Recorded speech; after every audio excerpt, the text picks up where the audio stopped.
हम लोग पढ़ रहे हैं मैटर वेव्स एंड और de Broglie waves. Matter waves और डी ब्रॉगली वेव्स समझ चुके हैं क्या चीज़ है। दुनिया में जितना भी पार्टिकल्स है, विजिबल पार्टिकल जो है उससे एसोसिएटेड है, और वेव कोई अलग से वो रेडिएट नहीं करता है, एमिट नहीं करता है, बल्कि ये वेव जो है मटेरियल के साथ चलता है, और वो मटेरियल जब तक मूवमेंट में रहता है तभी तक उसमें वेव्स रहता है। मूवमेंट नहीं रहेगा तो वेव उसमें नहीं रहेगा। लेकिन इलेक्ट्रोमैग्नेटिक वेव्स में वो बात नहीं है, मूवमेंट हो, पार्टिकल का मूवमेंट होना जरूरी है। सन तो अस्थिर है ना, वहाँ से रेडिएट होके आ रहा है ना इलेक्ट्रोमैग्नेटिक वेव, हाँ, तो सन तो अपने जगह पर है, वो तो नहीं आ रहा है। उसका जो रेडिएशन है वो आ रहा है ना, उससे जो इमिट हुआ एनर्जी वो आ रहा है यहाँ पर ना, समझ गया ना। तो इलेक्ट्रोमैग्नेटिक वेव्स पार्टिकल के साथ नहीं चलता है। जो पार्टिकल रेडिएट किया, जो पार्टिकल इमिट किया, उसके साथ ही नहीं आएगा, है ना, वो in the form of energy आ रहा है। लेकिन इलेक्ट्रोमैग्नेटिक ये जो डी ब्रॉगली वेव्स है या मटेरियल वेव्स है, मैटर वेव्स है, ये पार्टिकल के साथ चलता है। जब तक पार्टिकल का मूवमेंट है तभी तक उसमें कोई वेव कैरेक्टर है, ठीक है। और अगर उसमें कोई काइनेटिक एनर्जी नहीं है तो उसमें कोई मैटर वेव्स होता ही नहीं है, और मैटर के साथ है, अलग नहीं है, नहीं रेडिएट नहीं होता है, इमिट नहीं होता है। आगे बात समझ में है। तो इलेक्ट्रोमैग्नेटिक वेव में हमेशा इलेक्ट्रिक फील्ड और मैग्नेटिक फील्ड के बिना नहीं होता, दोनों फील्ड एक साथ उसमें मौजूद रहता है। और मैटर वेव्स में कोई इलेक्ट्रिकल फील्ड, मैग्नेटिक फील्ड रहता ही नहीं है, समझ गया। उसके बाद जो है इलेक्ट्रोमैग्नेटिक फील्ड्स, जो इलेक्ट्रोमैग्नेटिक वेव्स जो होता है वो किसी पार्टिकल से रेडिएट होता है या इमिट होता है। कोई बॉडी होता है उससे इलेक्ट्रोमैग्नेटिक वेव्स रेडिएट होता है या इमिट होता है, उससे बाहर निकलता है, समझ गए ना, आया बात समझ में। लेकिन मैटर वेव्स, कोई पार्टिकल मैटर वेव्स को रेडिएट नहीं करता है, इमिट नहीं करता है, बल्कि वो अपने साथ ले गए, है ना। Neither be emitted nor be radiated in the space by the particles, rather associated with. मतलब समझ में आया ना, ये वेव जो है पार्टिकल के साथ चलता है, अकेले नहीं चलता। मतलब पार्टिकल से वो अलग होता ही नहीं है, पार्टिकल के साथ ही रहता है। और जब तक पार्टिकल में काइनेटिक एनर्जी है तभी तक वेव है, नहीं है काइनेटिक एनर्जी तो नहीं है ना। लेकिन वैसी बात इलेक्ट्रोमैग्नेटिक वेव के साथ नहीं है। पार्टिकल रेडिएट कर देता है, पार्टिकल इमिट कर देता है, ठीक है, फिर वो ट्रांसमिट होता है, समझ गया। पार्टिकल इसके साथ रहे ये जरूरी नहीं, ठीक है, आया बस समझ में। और जैसे वहाँ है, वहाँ से यहाँ लाइट आ रहा है, ट्यूबलाइट जला हुआ है, वहाँ से यहाँ लाइट आ रहा है, ट्यूबलाइट मेरे पास थोड़ी आ रहा है, सिर्फ उससे जो रेडिएट हो रहा है एनर्जी वो पहुँच रहा है, उससे जो रेडिएट हो रहा है इलेक्ट्रोमैग्नेटिक रेडिएशन निकल रहा है उससे, वो हमारे पास पहुँच रहा है, ठीक है ना। विजिबल लाइट के रूप में आ रहा है electromagnetic radiation. Electromagnetic radiation, electromagnetic wave तो बहुत तरह का होता है, बता चुके हैं, है ना। Ultraviolet rays, infrared rays, visible raise, है ना, हाई वर्जन में माइक्रोवेव्स, बहुत सारा बताया सब। इसमें उस तरह का कोई वैरायटी भी नहीं होता है, समझ गया ना। तो इलेक्ट्रोमैग्नेटिक वेव्स में वैरायटी बहुत है, इलेक्ट्रोमैग्नेटिक वेव्स में वैरायटी बहुत है, बहुत तरह का है रेडिएशन है, यूवी रेज है, इंफ्रारेड रेज है, माइक्रोवेव है, शॉर्ट वेव्स है, लॉन्ग वेव्स है कि नहीं, है, आया बात समझ में। तो ये सारा जो है कॉस्मिक रेज है, तो ये बहुत तरह का है इलेक्ट्रोमैग्नेटिक रेडिएशन। सारे इलेक्ट्रोमैग्नेटिक रेडिएशन का वेलोसिटी से, सारे इलेक्ट्रोमैग्नेटिक रेडिएशन का वेलोसिटी सेम होता है, और वो वेलोसिटी किसके बराबर होता है, स्पीड ऑफ लाइट के बराबर, 3 × 10⁸ मीटर पर सेकंड के बराबर। दुनिया में जितना भी इलेक्ट्रोमैग्नेटिक रेडिएशन है, चाहे सोर्स कुछ भी है ना, X, Y, Z, A to Z, कोई भी सोर्स, A से Z ले करके कोई भी सोर्स हो, उससे कोई मतलब नहीं। इलेक्ट्रोमैग्नेटिक रेडिएशन का वेव जो स्पीड होता है वो स्पीड होता है 3 × 10⁸ मीटर पर सेकंड के बराबर ही होता है।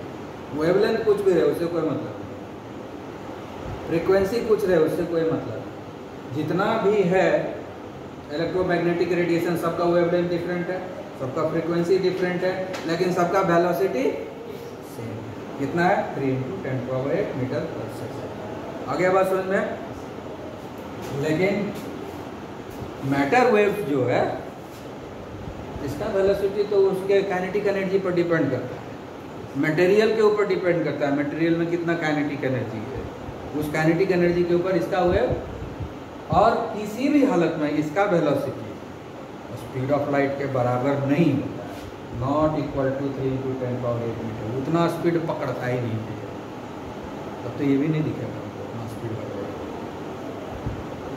समझ गए ना? उतना ज़्यादा स्पीड होता ही नहीं है मैटर वेव्स का, not equal to 3 × 10⁸ metre per second.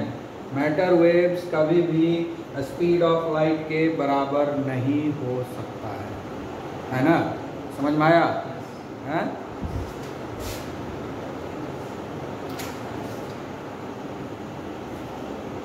और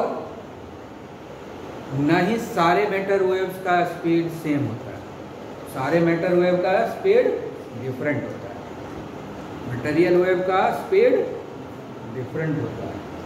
आगे बात समझ में?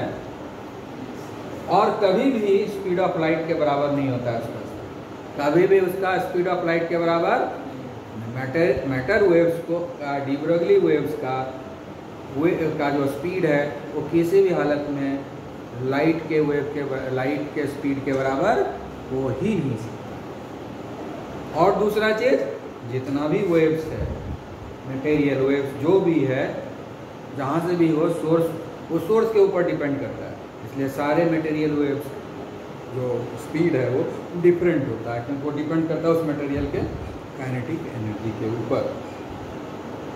ठीक है ना? आगे आवाज समझ में? तो ये डिफरेंस हो गया, एक्सप्लेनेशन भी हो गया। तो तुम जैसा चाहो उस तरह से यूज कर सकते हो, मैटर वेव्स और इलेक्ट्रोमैग्नेटिक वेव्स।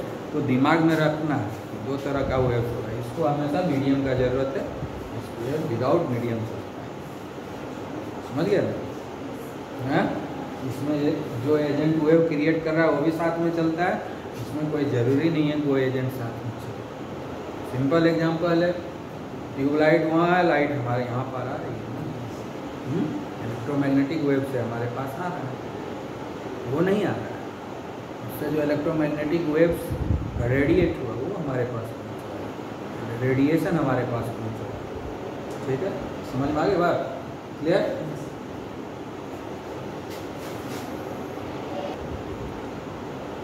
ठीक है। तो हम लोग क्या पढ़ रहे हैं? Significance of the de Broglie equation. Significance मतलब इम्पोर्टेंस, इसका इम्पोर्टेंस कहाँ है? डी ब्रोगली इक्वेशन का इम्पोर्टेंस कहाँ है? डी ब्रोगली वेव्स का इम्पोर्टेंस कहाँ है? माइक्रो पार्टिकल के लिए है, मैक्रो पार्टिकल के लिए कोई इम्पोर्टेंस नहीं है। मैक्रो मतलब क्या होगा? जिसका मास ज़्यादा होता है, 1 ग्राम 2 ग्राम आधा ग्राम 0.1 ग्राम, ये सब मैक्रो हुआ, जिसको देख पा रहे हैं, है ना? आया बस समझ में? ये सब क्या हो गया? डिस्चार्ज का एक पार्टिकल जैसे निकला, वो भी मैक्रो ही हुआ, क्योंकि हमको भेजी हुआ था। ये सब के लिए ये इम्पोर्टेंट नहीं है, क्योंकि मास ज़्यादा हो गया। मास ज़्यादा होगा तो वेवलेंथ कम होगा, वेवलेंथ कम होगा तो वेव कैरेक्टर कम होगा। समझ गया ना? तो इसलिए इसका इम्पोर्टेंस किसके लिए है? माइक्रो पार्टिकल के लिए है, मैक्रो पार्टिकल के लिए इसका कोई इम्पोर्टेंस नहीं है ना? उसी पर हम लोग हाँ कुछ न्यूमेरिकल बनाएंगे। ये सब क्वेश्चन बनाने के बाद समझ में आएगा कि हाँ भाई, दुनिया में जो चीज़ दिख रहा है ना, वो सब के लिए इम्पोर्टेंस नहीं है, ये उसके लिए इम्पोर्टेंट है जो नहीं है। समझ गया ना? हाँ, आई बात समझ में? अब देखो ये कितना कम है, एक बॉडी है जिसका मास 1 मिलीग्राम है, जिसका मास 1 मिलीग्राम है, उसकी वेलोसिटी भी दिया हुआ है 10 मीटर पर सेकेंड। ठीक है?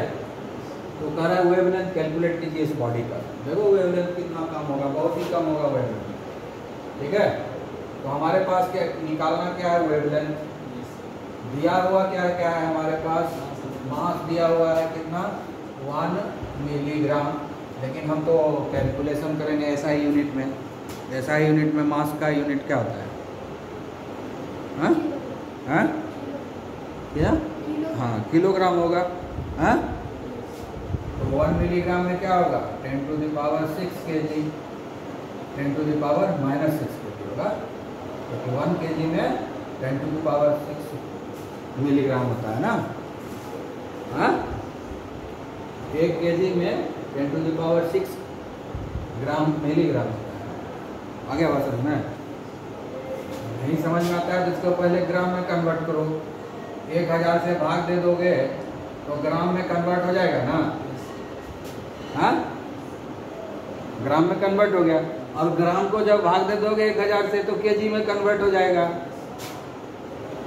10 टू द पावर -3 है, फिर 1000 से भाग देंगे 10 टू पावर -3 तो हो गया केजी। तो कितना हो गया? 10 टू द पावर -6 केजी हो गया। हाँ आगे बात समझ में। हाँ उसके बाद हमारे पास क्या दिया हुआ है? वेलोसिटी 10 मीटर पर सेकंड। ये तो एसआई यूनिट में है, कोई प्रॉब्लम नहीं है ना। तो हमको ये ध्यान रखना है सबको एसआई यूनिट में कन्वर्ट कर देना। और उसके बाद हम लोग वेवलेंथ निकालेंगे h/mv, यही ना है।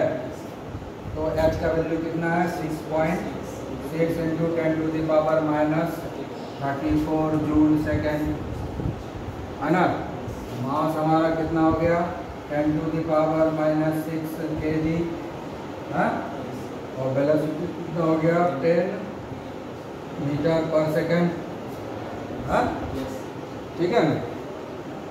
तो इस तरीके से बचेगा क्या? वेवलेंथ है तो मीटर बचेगा, सब कुछ कट जाएगा। क्या बचेगा? मीटर। सारे चीज़ को कैलकुलेट करेंगे। अब यहाँ कहोगे ये जूल सेकेंड है, कैसे कटेगा ये सब? तो जूल सेकेंड लिखते किसको है उसको लिख दो यहाँ पर, देखो कैसे कटता है कि नहीं। जूल सेकेंड किसको लिखते हैं मालूम है? हाँ KG metre per second square को लिखते हैं। इसको लिखते हैं KG metre square, KG metre square per second. KG metre square per second को हम लोग जूल सेकेंड लिखते हैं, याद रखना। आ गया समझ में? KG metre square per second को हम लोग जूल सेकेंड लिखते हैं। तो जूल सेकेंड लिखें या इसको लिखें, बात एक ही है। समझ गया ना? आप तो केजी कटेगा, मीटर एक कट जाएगा, 1 मीटर बचेगा। ये सेकेंड कट जाएगा, एक को मीटर बचेगा यहाँ। हाँ और इसको जब हम लोग कैलकुलेट करके पूरा कट उट करके सब कुछ लाएंगे तो आएगा हमारे पास 6.626 × 10 to the power -29 metre, 10 to the power -29। कितना कम हो गया? 10 टू द पावर -29 है, ध्यान देने वाली बात है। कितना कम हो गया?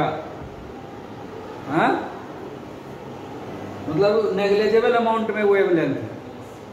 तो वेव कैरेक्टर क्या होता है? 1 मिलीग्राम का बात कर रहे हैं। 1 मिलीग्राम का सामान कितना छोटा होता है? हम लोग तो बहुत बड़ा है। 1 मिलीग्राम का जो सामान है जो बहुत ही छोटा होता है, कभी कभी हम लोग को दिखाई भी नहीं पड़ता है। वो 1 मिलीग्राम अगर रोशनी का कमी है तो नहीं भी दिखाई पड़ेगा। हाँ उस 1 मिलीग्राम के सामान में का वेवलेंथ कितना कम? तो हम लोग का सोचो कितना कम होगा? हम लोग का तो 0 ही हो जाएगा। हम लोग का तो वेवलेंथ 0 ही हो जाएगा। आई बात समझ में ना? तो देख लो वेवलेंथ कितना कम है। समझ में आई बात? तो जब वेवलेंथ कम है तो इसमें वेव कैरेक्टर भी नहीं होगा, बहुत कम होगा, नेग्लिजिबल अमाउंट में होगा। इसीलिए ये एग्जाम्पल सॉल्व, ताकि समझ में आए कि वो जो डी ब्रोगली रिलेशनशिप दिया गया है वो माइक्रो पार्टिकल के लिए है, मैक्रो के लिए कोई फ़ायदा नहीं है। मैक्रो का देख लो हालत क्या है। वेव कैरेक्टर ही बहुत कम है, तो क्या वेव का स्टडी करेंगे उसमें? समझ में आ गया? हाँ क्लियर हुआ?